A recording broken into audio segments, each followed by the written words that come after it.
세상을 위한 복음의 통로 CGN TV.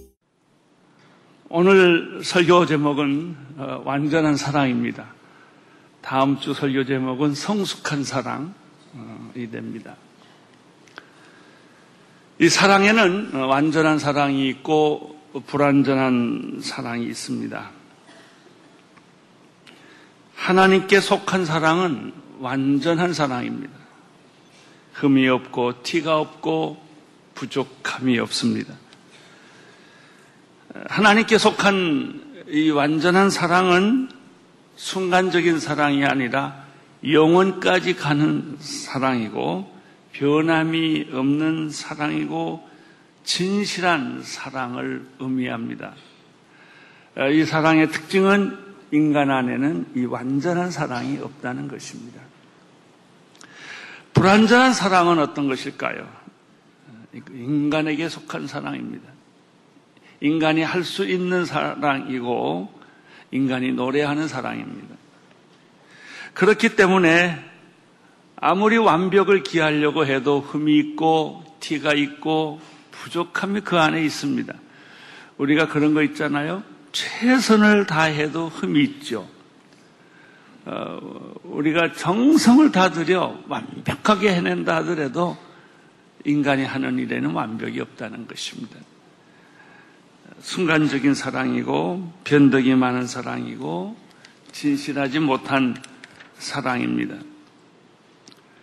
헬라어나 영어에는 의미에 따라서 표현을 다양하게 사랑이라는 다른 단어를 많이 씁니다만은 우리나라 단어에는 사랑이란 말이 다양하지는 않습니다. 그냥 사랑입니다.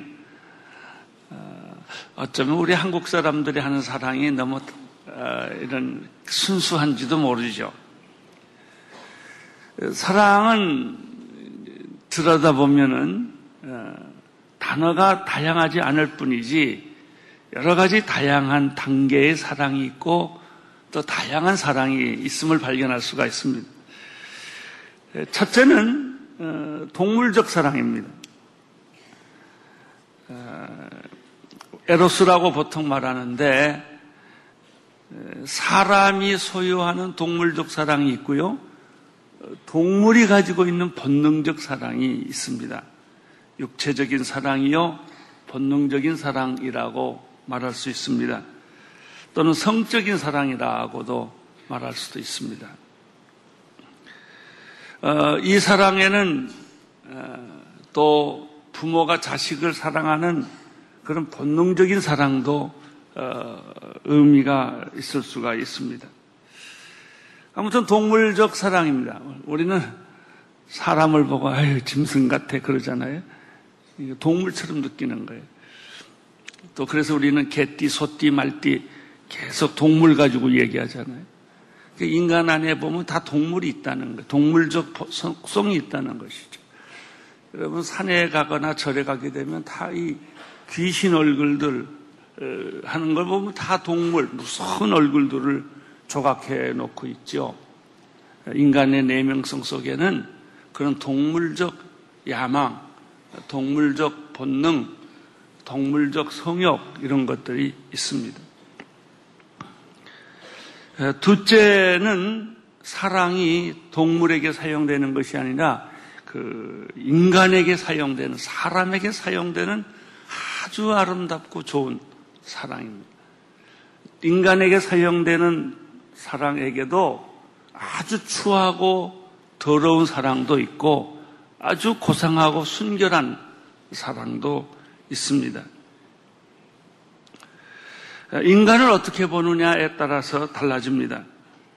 만약 인간을 동물처럼 취급한다면 그 사람은 동물적 사랑을 하게 될 것이고 인간을 하나님의 피조물로 본다면 인간의 사랑은 인격적인 사랑으로 변화될 것입니다. 이 인격적인 사랑 중에서도 특별히 두 가지 사랑을 좀 구분해서 우리가 생각을 하죠. 첫째는 사람이 가질 수 있는 사랑 가운데 아름다운 사랑은 우정입니다. 친구의 사랑입니다. 특별한 단어를 썼습니다. 필리아라는 단어를 썼습니다. 이 단어는 예수님이 제자들을 사랑할 때 쓰는 단어입니다. 예수님께서 베드로에게 그렇게 질문하죠. 내가 나를 아가파오하느냐?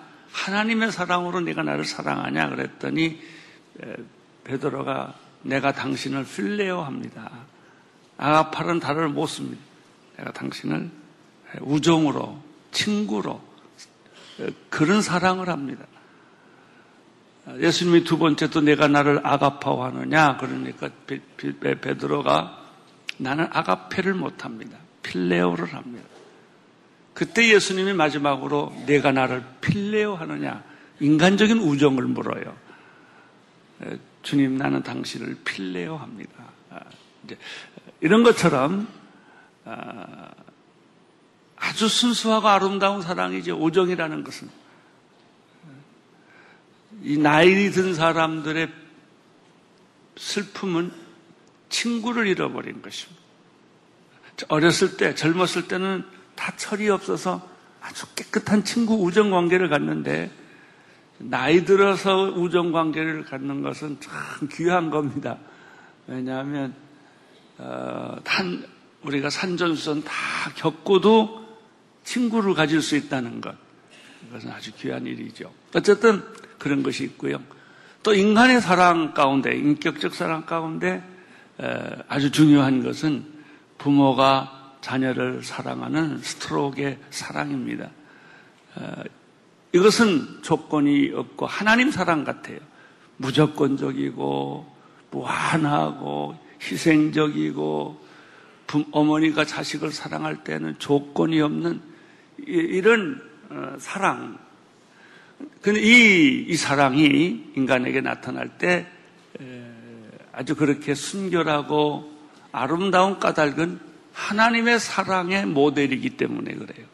인간이 자기 자식을 그렇게 순결하게 깨끗하게 대가 없이 사랑하는 것은 하나님이 우리를 조건 없이 사랑하셨던 그 모델이기 때문에 그렇습니다.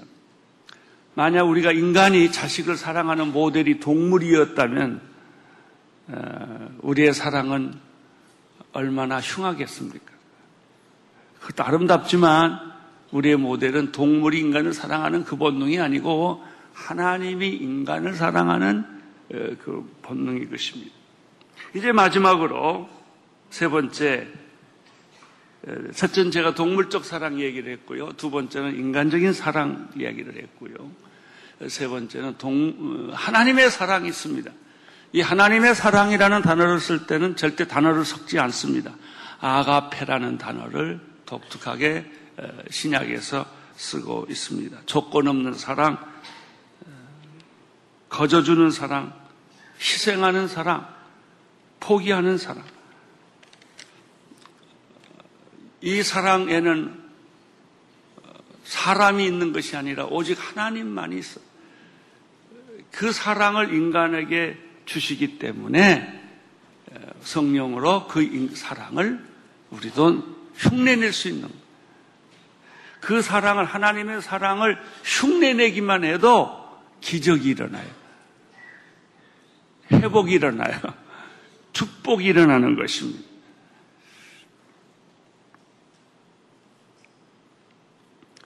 하나님의 사랑은 영원합니다. 하나님의 사랑은 완전합니다. 우리가 지금까지 공부해왔던 고린도전서 13장의 사랑은 어떤 사랑인가?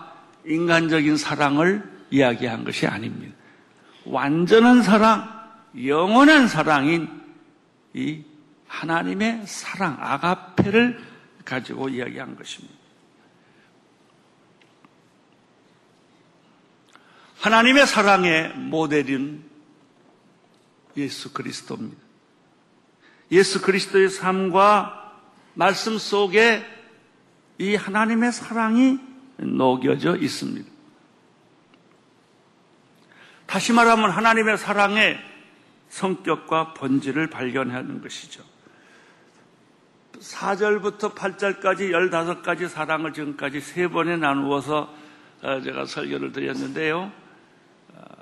바로 이것이 하나님의 사랑이에요.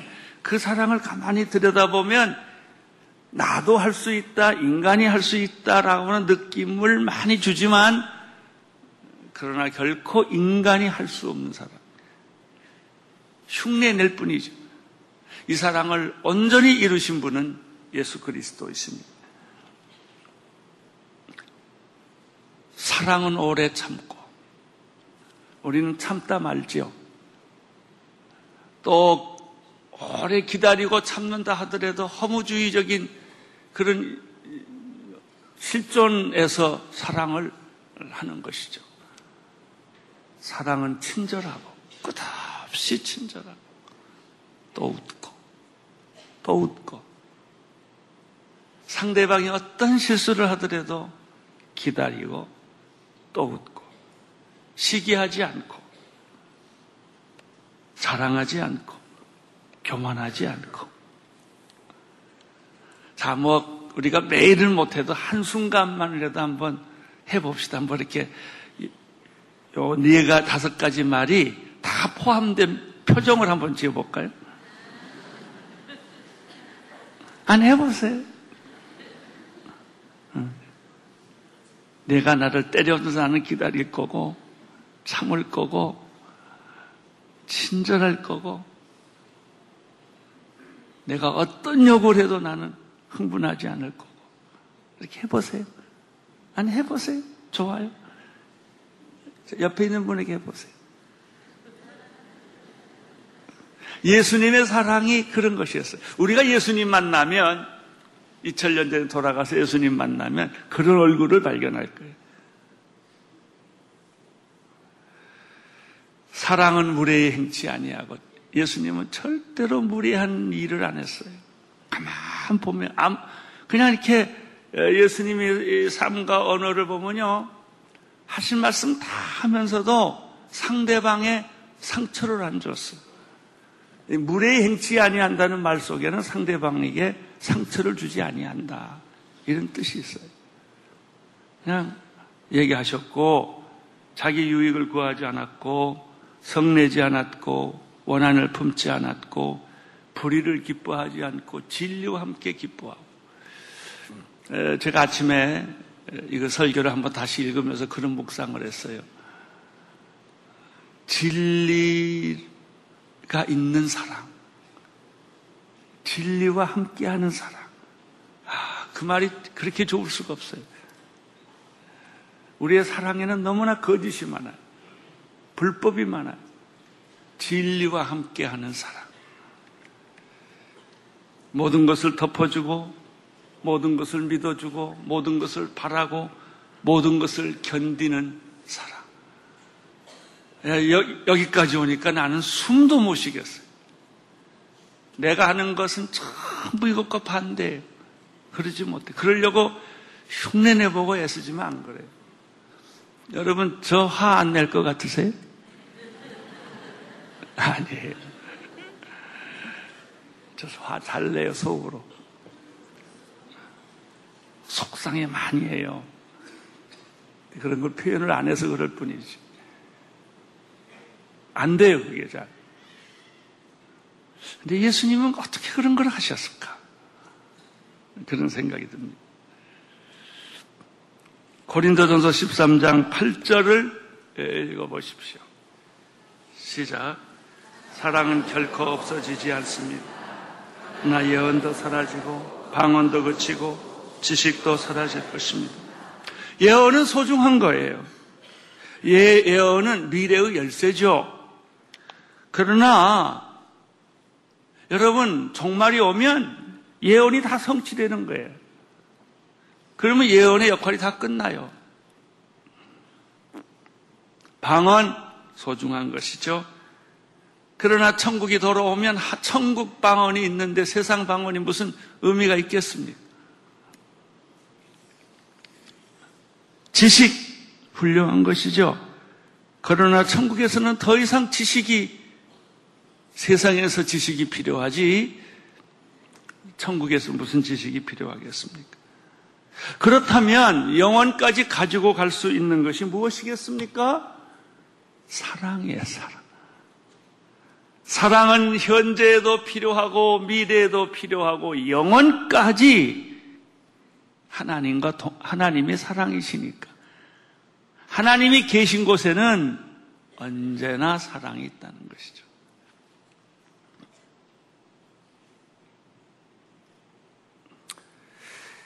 제가 이 말씀을 이렇게 준비하다가 저를 돌아다 봤어요.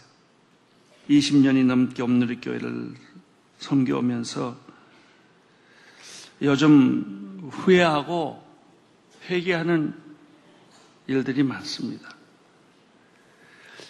나도 모르게 교회는 이렇게 크게 성장을 했지만 제가 교인 하나하나를 돌보는 일에는 자신이 없어요. 우리 교인이 왜 울고 있는지, 우리 교인들이 왜 어려워하고 있는지, 제가 시간이 없고 건강이 없어서 못한다고 하면 다른 사람을 시켜서라도 했어야 되는데 시간이 없었던 것이 아니라 내 마음이 없었고 사랑이 없었구나. 교인들이 많이 돌보지 못하는 게 이제 앞으로 내가 살아야 할 시간이 살아온 시간보다 짧기 때문에 이렇게 많이 두려워요. 내가 교인들을 만나주지도 못하고 사랑하지도 못했구나. 교회 처음 될 때는 그냥 교인들하고 생각 없이 잘 지냈어요. 밥도 먹고 얘기도 하고 집에도 가고 내가 집에도 오고. 그리고 교회가 이렇게 점점 커지니까 그걸 하고 싶어도 못하고, 제가 가만 물어봤어요. 내가 하고 싶어도 못했냐, 마음이 없어서 못했냐. 그러니까 마음이 없어서 못했다. 사랑이 없어서. 그 중에서도 병들고 가난하고 힘들게 살아가는 사람들이 자꾸 기억이 나요. 예전에는 기억이 안 났는데 요즘에는 그분들 생각 많이 나요. 얼마 전에 제가 투석을 마치고 그날은 몹시 힘들었어요. 굉장히 힘들어서 걷기도 좀 힘들고 그랬는데 그 평상에 오대흥 씨라는 우리 성도님이 입원해 있어요. 이번은 서울에서 미국에서 또 서울에서 제가 여러 번 이분을 위해서 기도하고 같이 위로하고 그랬는데 또 입원했다는 거예요. 담낭암에서 췌장암으로 췌장암 수술을 두고 안 붙어서 당뇨니까 장기가 붙지를 않아서 자꾸 피가 쏟아진다는 거죠. 그래서 우리 장로님하고 우리 목사님이랑 마침 그날 신방을 제 시간하고 딱 맞아서 갔어요. 갔더니 제가 여러 번 그분을 뵀는데 그날처럼 이분이 천사처럼 차분한 얼굴을 하고 계시더라고요. 자기 병을 설명하는데 지금 마지막 수술인 것 같다. 그리고 장기가 붙지 않으면 그 자리에서 죽을 수도 있다. 내가 좋아하는 내 영혼이 은총 입어 찬송 부르고 그리고 기도하고 돌아왔어요. 돌아온 그 다음 주간 하나님 나라 갔다는 얘기를 들었어요. 그분은 병과 싸우면서 자기가 내일 죽을 것을 알면서 얼마나 불안했을까, 무서웠을까. 자기 죽음을 자기가 얘기를 하면서 얘기를 하더라고요. 내가 신방하기를 힘들었지만 잘했다. 참 잘했다. 제가 여기서 개인의 이름을 불러서 미안합니다만 지금 제 마음속에 또 생각하는 분이 박우영 장로님이세요. 그 어머님이 최근에 돌아가셨어요. 어떻게 사시나? 누가 밥을 먹여주나? 누가 몸을 닦아주나? 누가 청소를 하나?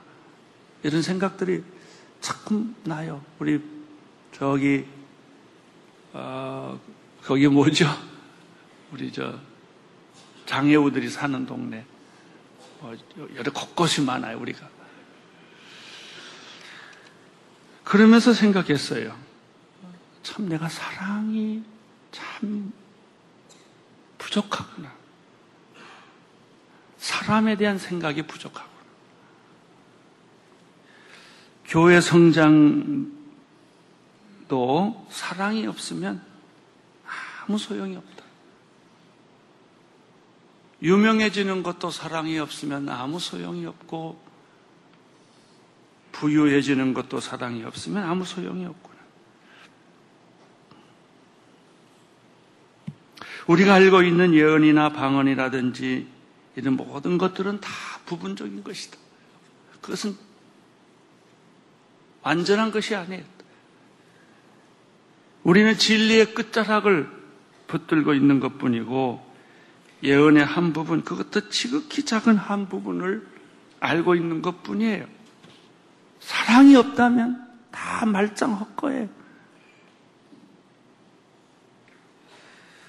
오늘날 저는 제가 하고 있는 설교가 지극히 작은 하나님의 말씀의 한 부분이라는 사실을 깨닫고 얼굴이 뜨거워지고 부끄러움을 겪었습니다.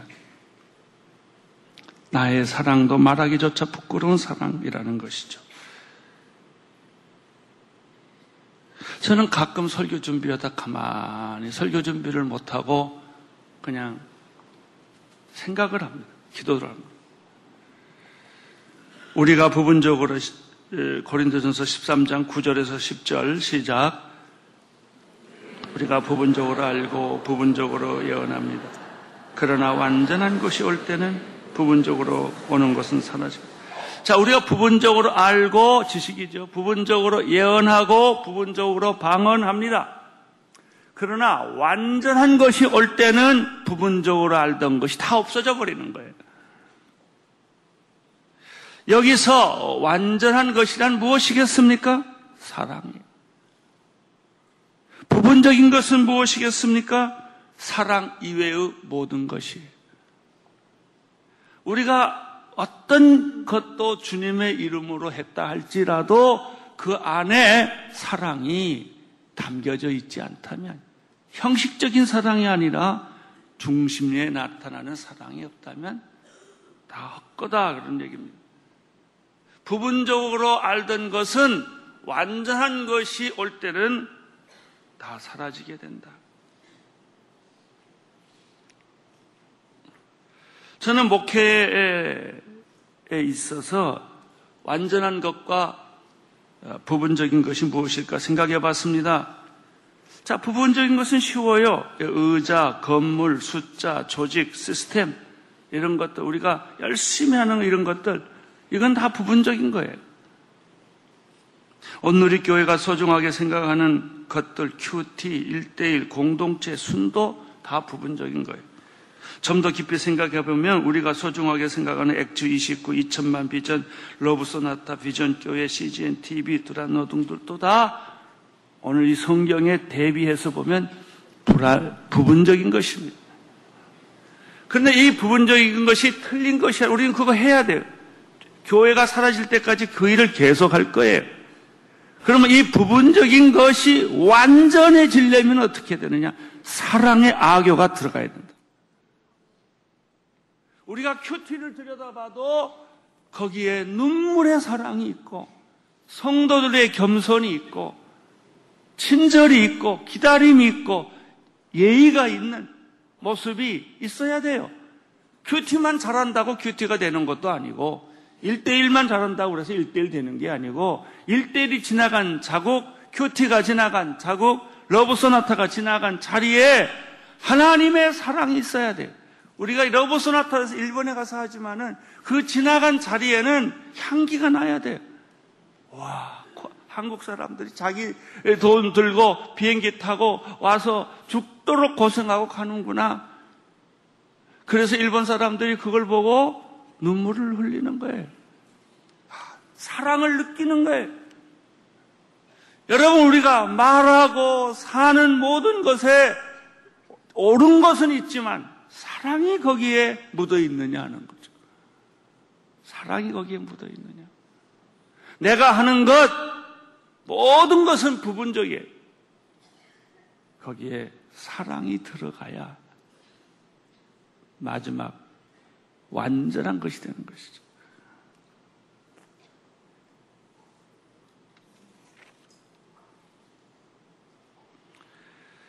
우리의 가족 관계도 마찬가지입니다. 집도 있고 자동차도 있고 직업도 있고 유명하고 이런 가족이라고 행복하지 않아요.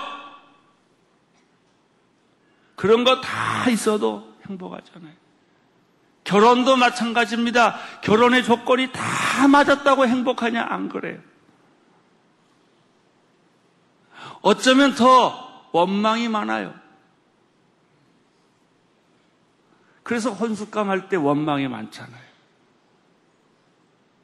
여러분, 가정이 행복해지는 까닭은 사랑이에요. 엄마와 아빠, 부모와 자식 간에 기가 막힌 사랑, 기가 막힌 사랑이 있을 때 그 가정은 행복해지는 것이죠. 우리 사회도 마찬가지입니다. GNP가 올라가고 원달러 지수 이런 것들 지표가 다 잘 됐다고 우리나라 경제가 잘 된다고 착각하지 마세요.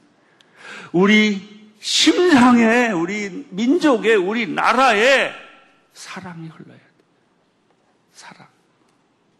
그것이 국가가 건강하다는 것을 의미합니다. 정치에도 사랑이 필요하고 교육에도 사랑이 필요하고 경영에도 사랑이 필요합니다. 제가 어제 설교 준비를 다 끝내놓고 우리 CGN TV를 보다가 우연히 불교 방송이 있고 그 뒤에 가면 평화 방송이 있어요. 평화 방송을 보는데 재미있는 거라더라고요. 돌아가신 교황 요한 23세에 대한 방송을 하는 거예요. 그가 젊었을 때 얘기입니다. 그가 주교로 불가리아로 발령을 났습니다. 그것은 아무도 가지 않는 가장 가난하고 형편없는 교구였고 사람도 주교와 그를 돕는 보좌 신부 딱 두 사람뿐이에요. 청소하는 사람도 없고 밥 해주는 사람도 없고 그 정도로 형편이 어려운 교구였습니다. 교회 운영비, 월급이 제대로 바티칸에서 공급되지 않는 곳인데 이분이 부임을 하자마자 그곳에 지진이 납니다. 주교는 팔을 걷어붙이고 빵을 굽어 배고픈 사람에게 제공을 했습니다. 근데 문제가 생겼어요. 그 지역은 러시아 정교회가 지배하는 종교구역이었기 때문에 캐톨릭 신부가 오는 것에 대해서 반대하고 신랄하게 공격하고 빵을 거부하고 돌로 치려고 했던 것이죠. 그래서 정교회 신부와 이 캐톨릭 주교가 둘이 서로 만나게 됐어요. 처음에는 얼굴 표정이 다 험악했어요. 이쪽에는 정교회 신도들이 있고 이쪽에는 캐톨릭 신도들이 있고 서로 아주 일측즉발이에요. 근데 두 사람이 이렇게 만나는 장면이 그렇게 감동적이었어요. 나에겐, 개신교 목사에겐. 이 캐톨릭 주교가 어떻게 하냐면 어떻게 할 수가 없으니까 가슴에 있는 목걸이에 걸린 십자가를 이렇게 내놔요. 그러니까 그걸 보고 정교회도 십자가 목걸이 걸고 있거든요. 그 사람도 십자가 목걸이를 이렇게 내놔요. 그리고 허거를 해요. 그래서 빵을 받아 먹고 또 정교회 교회 건물이 지진으로 다 부서졌어요. 이렇게 돈이 없는 이 신부가 은행에 차입을 해서 바티칸의 허락도 안 받고 그래가지고 정교회를 지워줘요. 그래서 그 사건 때문에 이 사람은 그 교구에서 또 쫓겨나요. 그 사람이 마지막에 나중에 교황이 됐다는 이야기입니다. 아주 제가 감동적으로 봤어요. 이 신부가 신부 될 때부터 끊임없이 주장하는 것은 평화였어요. 이 전쟁 치르는 현대에서 전쟁을 없애야 하는 것이 자기의 역할이다, 이렇게 생각을 하고 일을 했어요. 저는 이 주교에서 발견한 주교는 그렇게 캐토릭도 중요하지 않다, 바티칸도 중요하지 않다, 오직 예수님의 평화만이 중요하다. 이 사람이 주장이 이거예요. 참 감동적으로, 저희와 다른 교단이 교파지만은 감동적으로 제가 읽어봤습니다. 하나님을 위해 헌신할 때도 마찬가지입니다. 정말로 기독교를 위해서 일할 것도 없고, 어떻게 보면 교회까지도 우리 마음속에 예수님이 있어야 돼요. 예수님의 사랑. 예수님께서 말씀하신 것처럼 지극히 작은 소자의 냉수 한 그릇을 주는 것처럼. 마태복음 10장 42절 보겠습니다. 시작. 내가 진실로 너희에게 말한다. 누구든지 내 제자라는 이유로 이 작은 사람들 중에 하나에게 냉수 한 것이라도 주는 사람은 반드시 그 상을 놓치지 않을 것이다. 마태복음 25장 40절 시작. 25장 40절 시작. 왕이 대답할 것이다. 내가 진실로 너희에게 말한다.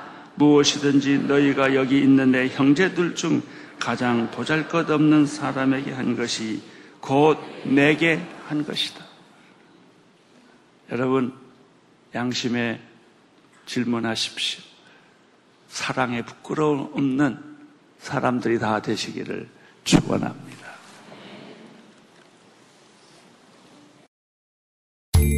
온 세상을 위한 복음의 통로 CGN TV